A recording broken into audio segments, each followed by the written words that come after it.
Ah, Georgia, nature's favorite state.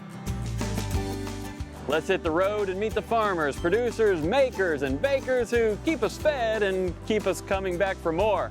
Straight ahead from Metter at the fork in the road.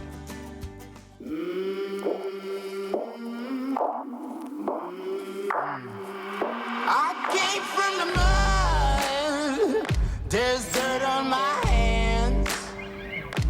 Strong like a tree, there's roots where I stand. Georgia farmers, artisans, merchants, and producers, we depend on these men and women every day of our lives through the choices we make and the food we consume. Their strategy and approach is always shifting, but the end game remains the same: results.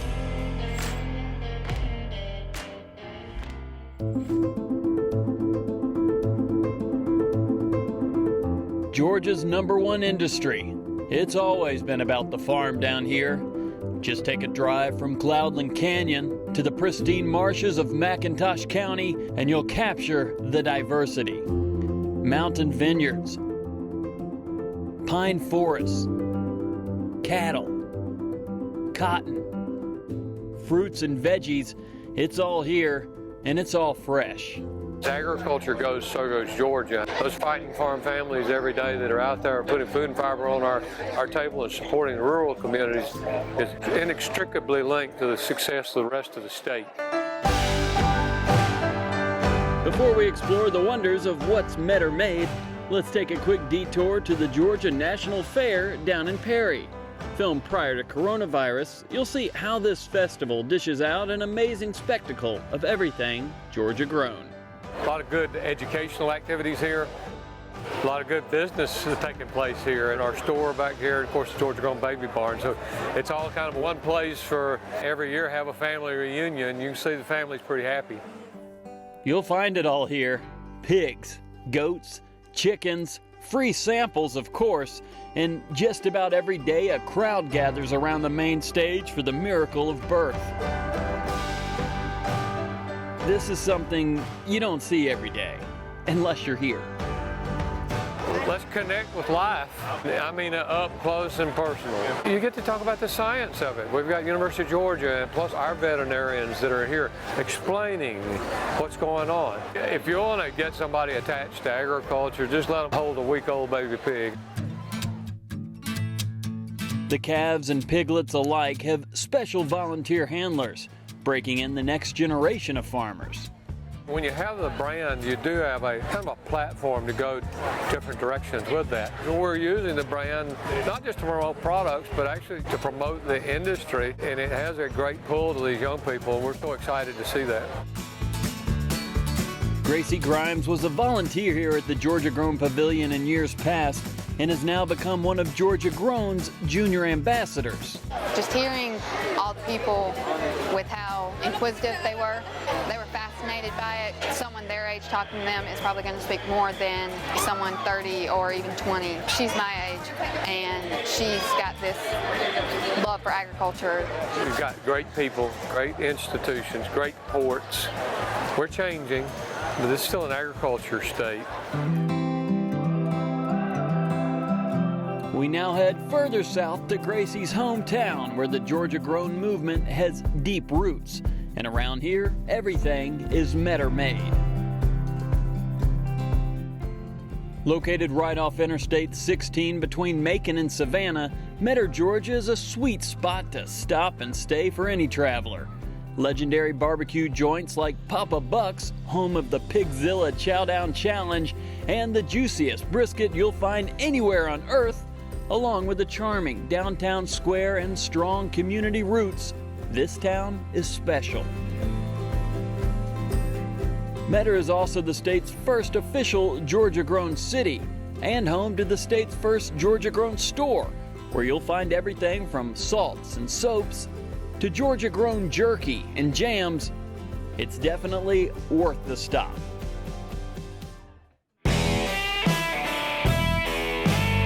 When you think South Georgia, you think sweet. And it's not just the onions and peaches that grow sweet down here. Jay McCraney has been working down on the Grange for quite a few years.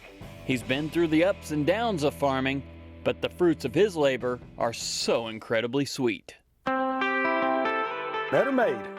Born and raised here, this is a first-generation blueberry farm, but my family's been farming in Candler and Tattnall County for 3 generations. We've been very diversified from cotton and peanuts to cattle and blueberries now.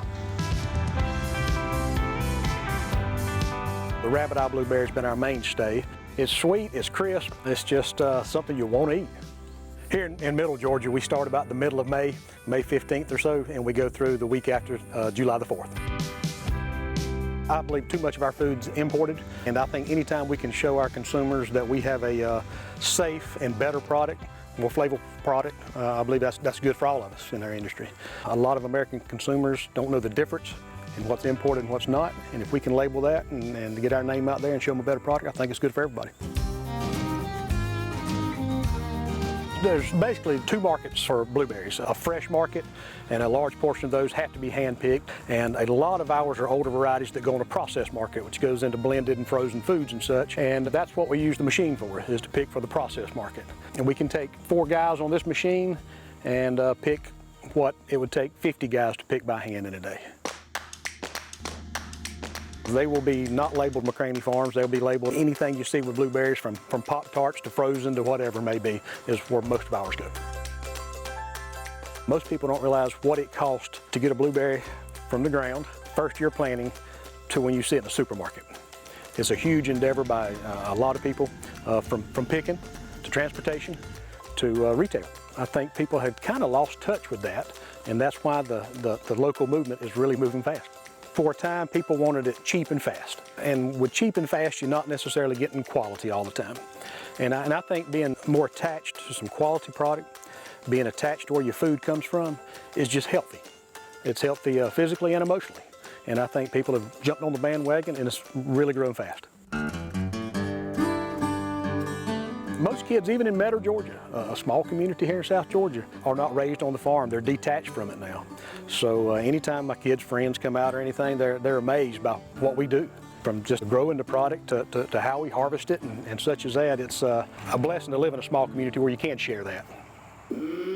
Our next stop along this Georgia-grown trail is a story where the community has embraced a different generation of farmer.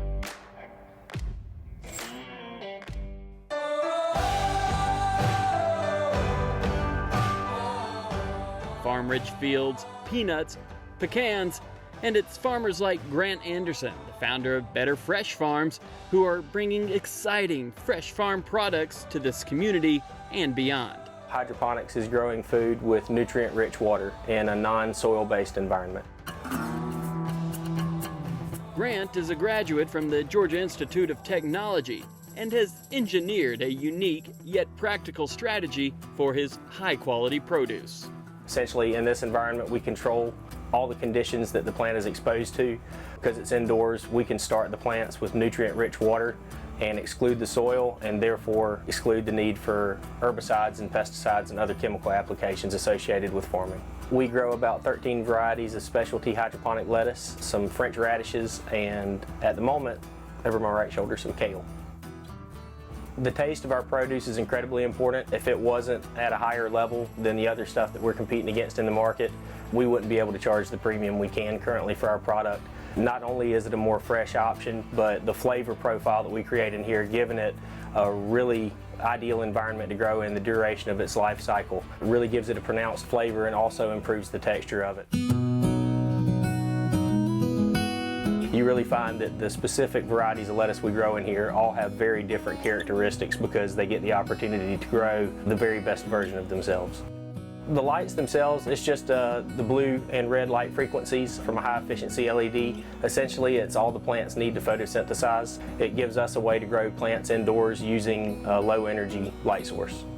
Essentially what we do is we try to mimic in every 24-hour life cycle the perfect day. So we provide 18 hours of light and an ideal temperature range for them, which gives them a longer period of time every single day to grow, and then a 6-hour night cycle where we drop our temperatures and change the environment a little bit to mimic a night cycle. So every day they get what we believe to be the perfect day that they can experience. I'd always thought it would be neat to have a family business. I hope one day to have my son involved as well. At the moment, it's me and two of my younger cousins. We've been trying to figure this out the last few years and finally to a point where we believe we'll be able to capitalize on what we've learned. We're very meticulous in our process. We were raised to believe that anything you do for somebody else should be done well. There's a conscience associated with what we do. If we don't try our best to give the best product, then I can't be convinced when I go to try and sell the product that it's what we say it is. Grant and his Better Fresh Farms team have worked hard to continue growing this valuable product and now have a home, a large one at that. Here in Metter, Georgia Southern University teamed with the city and Georgia Grown to create the state's first Georgia Grown Innovation Center. I found out in late 2018 that the city of Metter was rebranding with the assistance of the Department of Agriculture through Georgia Grown and the Department of Economic Development. Very quickly, our goals aligned. We're all looking for a way to grow sustainably and highlight the agriculture that's available in Metter and the value of that. Georgia Southern became aware of what we were working on and has gotten involved in the project. So we've got a local university, a local municipality, and a private business that are all working together to not only create value for that community, but also hopefully to help get our business to the next step. We were looking for a way to brand this community and showcase what was most important here. Agriculture is huge in this area, not only to Metter, but in the region and the state of Georgia. Agriculture is one of our main businesses here in the county and the city. We grow peanuts, cotton, corn, pecan, and then we got people coming into the incubator here to start up their businesses. So it's a win-win for Metter and the region. Part of what I think is so important about this project is the ability to build out this warehouse and add in containers gives us a chance to test a high-tech approach to high-volume food production. And I think with population growth in the near future, it's going to be a need that we're going to have to figure out how to meet. And this project could be really beneficial in determining how do we meet population growth and provide a large quantity of food for folks like that in the future. And our generation has got to start picking up the torch and figuring out that problem. We're very proud of what Better Fresh Farms brings to the community. They are a resource for fresh lettuce and greens to local restaurants, school cafeterias, and farmers markets. This all started with the vision of Metter becoming branded Georgia Grown community. Once that part got established, then the vision of having an incubator here on site in the city, providing the region a service, is an opportunity for extreme job growth and a fantastic opportunity for the city itself. One size doesn't fit all here, and we understand that. We feel like that's the we need to be successful. The obvious things are they'll have a physical office space here. They got a professional building that they can meet clientele in. They've got office services. They got a hotspot for Wi-Fi. They don't have to go to a Starbucks to do business. So this gives them a chance to be the professionals that they are and to progress at the speed that they need based on the business plan that we work with them on. Georgia Southern and the Department of Agriculture and the city of Metter came together with this plan and went from basic planning to the end product here, and we hope to have great success with it. The potential to increase our production right now is pretty tremendous. There's a lot of opportunity to capitalize on what I believe is a struggling produce market. For us to be able to regulate price by being regional and not have the fluctuation that most people see in the national food market. And beyond that, we see an opportunity to identify different markets around the state and somewhat satellite campus those locations to provide local food near those cities. This face of the future for Georgia Grown and Metter Made is indeed leading by example in an inspiring way. We have to convince people with their first bite that this is the best bite of lettuce that you can find around here.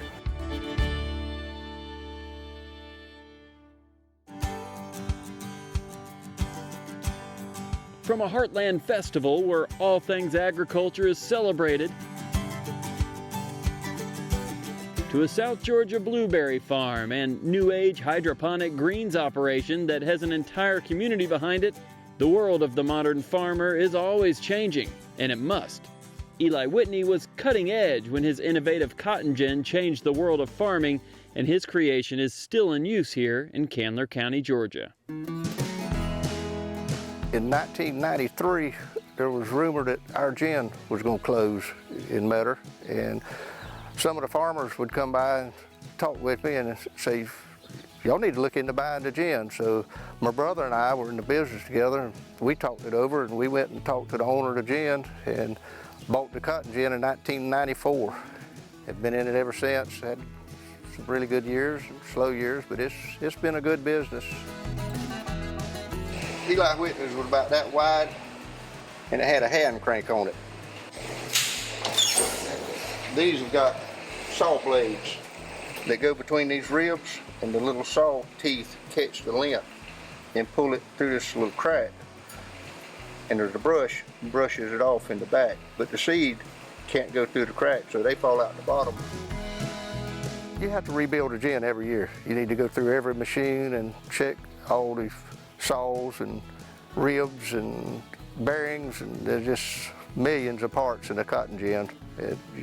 You need to, during the summer, you need to go through it and make sure it's all running good, because you've got 90 days to make you living. So if everything's not in good shape and running good, you can get in trouble quick.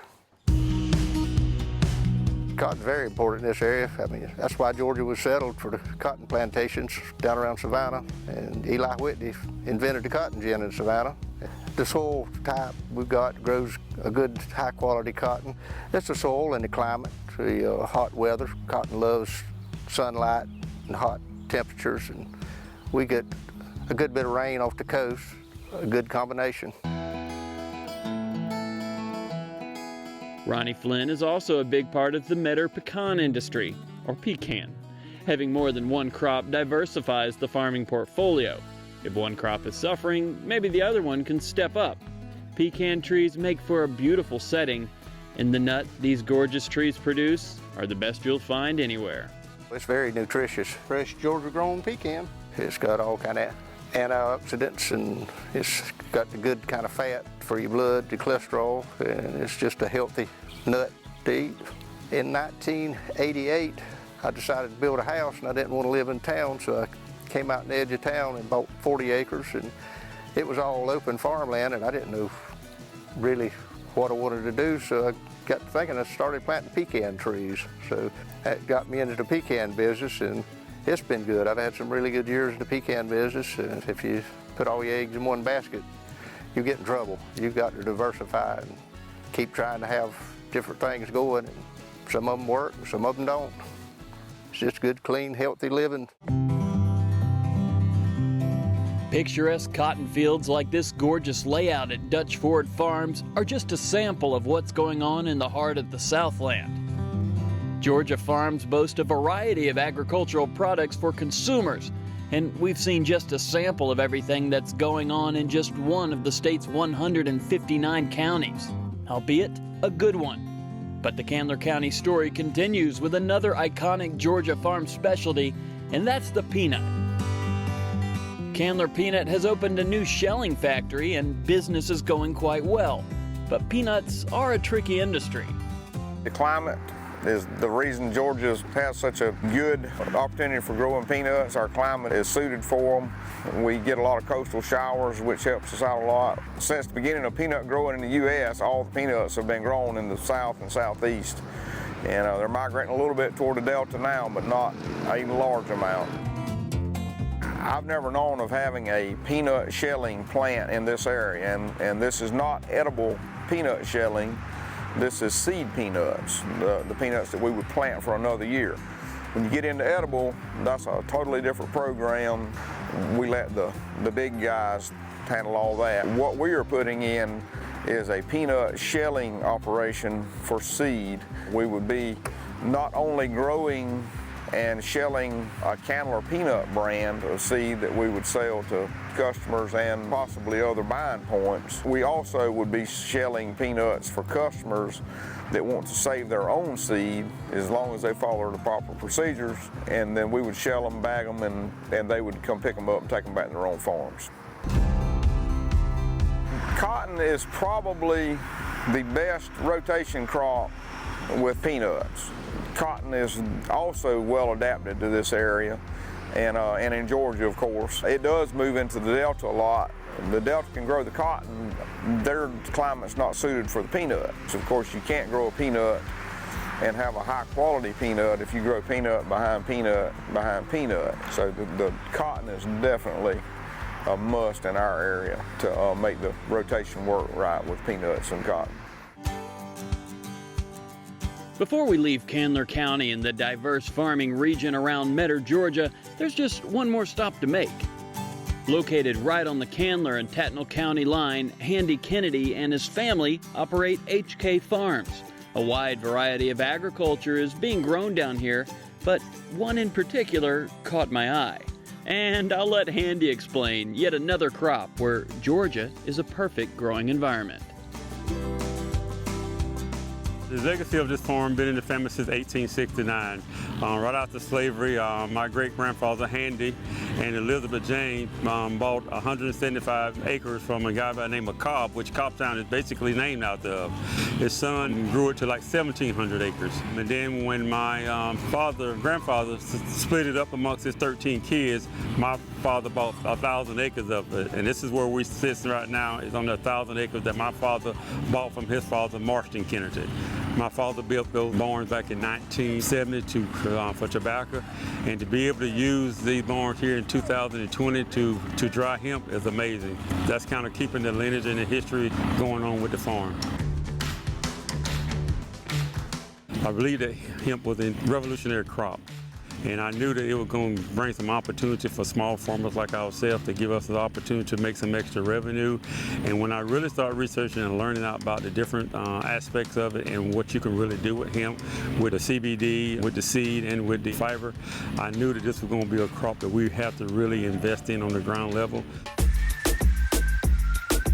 Many foods and drinks infuse their products with CBD oil for health benefits. Pretoria Fields Collective, a brewery down in Albany, Georgia, who we are featuring in more detail later in the season, sees the benefits of Handy's healthy hemp and has developed a great business relationship with HK Farms. Because of my background in medicine, we try to promote health. And we're promoting health through organic farming, and we're promoting health through sustainable farming. If I can get people to think in that way, then maybe we can get them to think about how cannabis is a sustainable farming product. When Georgia passed the law to allow us to start growing, I started researching processors that really had the best interests of small farmers in mind, and I ran across Pretoria Field. They had a couple of presentations throughout the state, and so after going to a couple of their meetings and listening to their leadership team, explaining to them what they were trying to do, I realized it was going to be the best fit for us processors in Georgia for HK Farm. The cannabis plant can be genetically altered in order to differentiate marijuana from hemp, THC from CBD. Just for simple understanding, the hemp varieties that we grow, the THC genes are the genes that would make it marijuana, quote unquote, they're knocked out. They're not activated in that particular plant they're growing. And everything has to be, as far as the state law, under 0.3% THC. And the other thing that people need to realize is that we're growing it for a high CBD content, and the increase in the CBD actually suppresses THC effect. So there's several different reasons that it both has the beneficial effects and it also doesn't have the euphoric effects. The Green Toad Hemp Farm is another Candler County-based hemp growing business that is taking advantage of this reborn industry. Several dedicated workers believing in a reborn crop and appreciating our state's appealing climate. Hemp grown around these parts has a promising future. So from peanuts and pecans to blueberries to blacklights, growing lettuce and kale, and even a healthy crop of perfectly legal hemp, the modern farmers of Metter offer a diversity of styles and approaches to this ever-changing world of agriculture. See you at the next Fork in the Road.